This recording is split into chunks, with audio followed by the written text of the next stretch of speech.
Have you ever walked away from a conversation feeling like something wasn't right, but you couldn't quite put your finger on it? Maybe you felt guilty, even though you didn't do anything wrong. Or you suddenly found yourself apologizing just to keep the peace, again. And then later, when you try to explain what happened to someone else, you feel like you sound crazy. That's the thing about emotional manipulation. It's invisible, it's quiet, subtle, polished. And if you don't know what to look for, you might spend years thinking you're the problem. Let's break that illusion. There's this guy named Josh, a real people pleaser, always doing things for others, putting himself last, brushing off his own feelings like they didn't matter. He had a friend named Tyler, charming, charismatic, made everyone laugh but always seemed to come with chaos.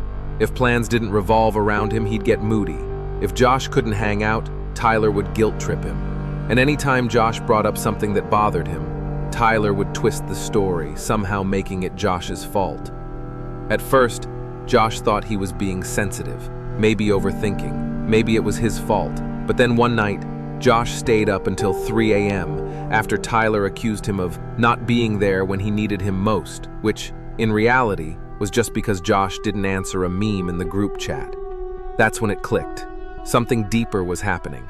That's emotional manipulation. And the worst part? It doesn't come with red flags, it comes with smiles, with jokes, with passive-aggressive comments that make you question your own reality. So here are the invisible signs that you might be stuck in that very same pattern, and what they look like in the real world. Blind. You feel guilty for setting boundaries. Let's say you tell someone, "Hey, I can't talk right now, I need a little space."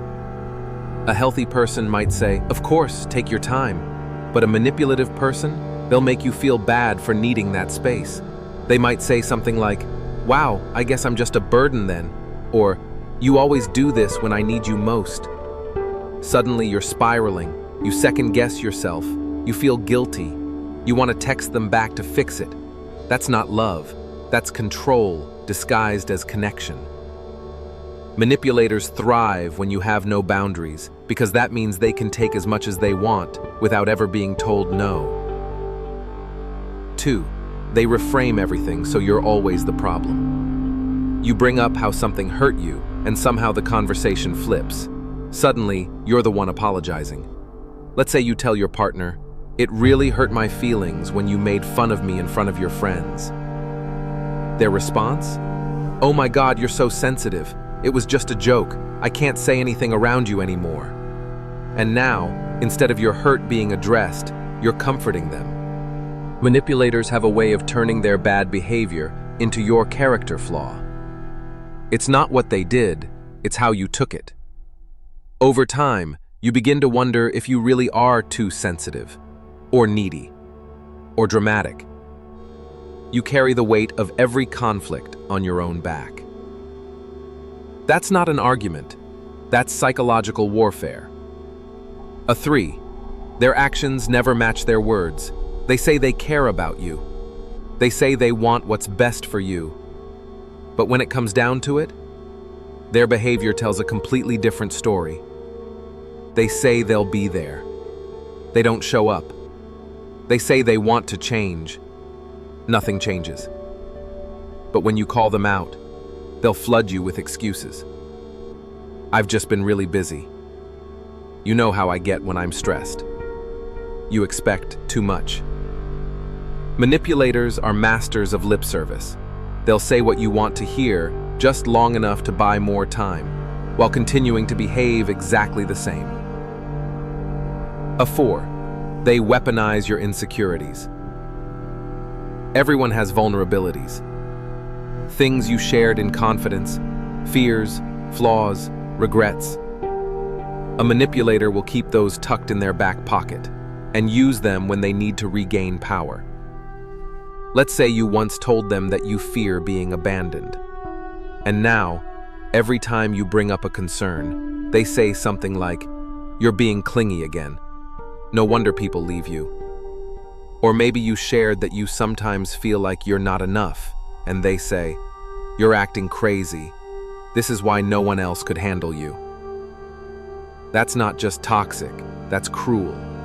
and it leaves you feeling like the only way to be loved is to stay quiet and play along. A 5.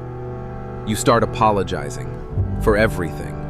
You apologize when they're late, when they get angry, when they ignore your texts. You apologize for asking questions, for expressing a need, for having a bad day. It becomes automatic, reflexive. Why? Because every time you assert yourself, even gently, they make you feel like you've done something wrong. So eventually, your brain goes into damage control mode, and "I'm sorry" becomes your survival language. But here's the thing. You can't shrink yourself small enough to make someone else feel big. And no amount of apologies will ever be enough for someone who needs control, not connection.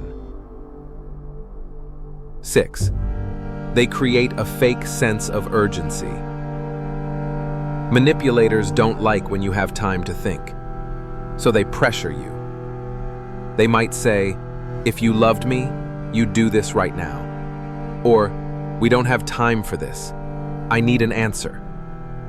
They create artificial deadlines, emotional ultimatums, because the moment you slow down and reflect, you might see the cracks, the inconsistencies, the way they twist words, because the smallest comment could set them off. One wrong move and they'll withdraw, get angry, go cold. This isn't love. This isn't friendship. This isn't just how they are.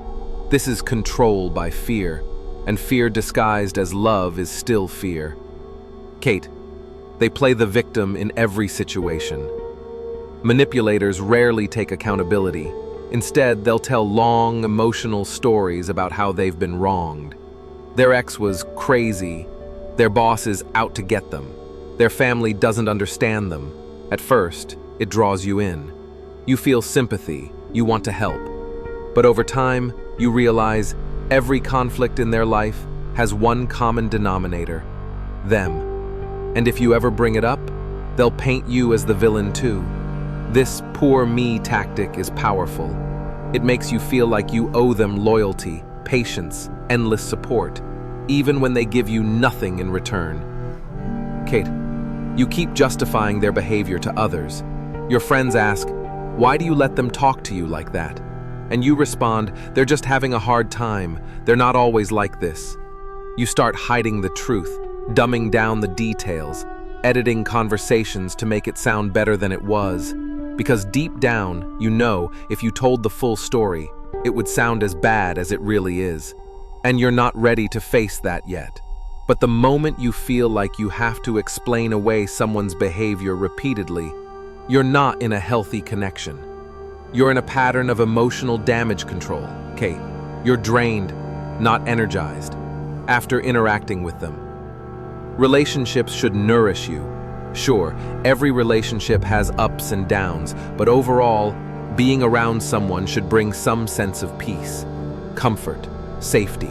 But with a manipulator, you always leave feeling heavy, tired, confused, anxious, because emotional manipulation eats away at your identity. It scrambles your instincts, it clouds your self-worth, and over time, you forget who you were before them. Okay, now let's go back to Josh for a second. After that night, the 3 a.m. spiral, he finally started writing things down. Every time Tyler said something manipulative, he wrote it out.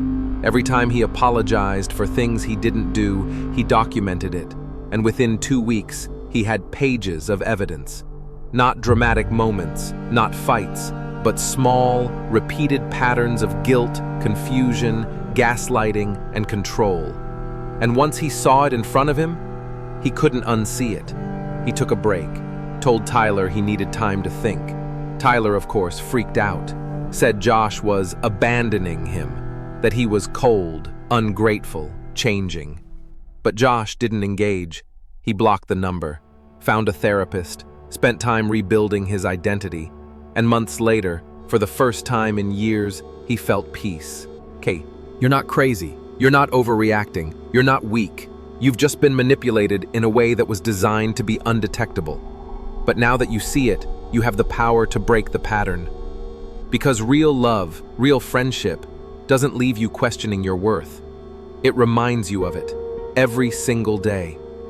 If you're into psychology and understanding how the mind works, make sure to like this video and subscribe for more.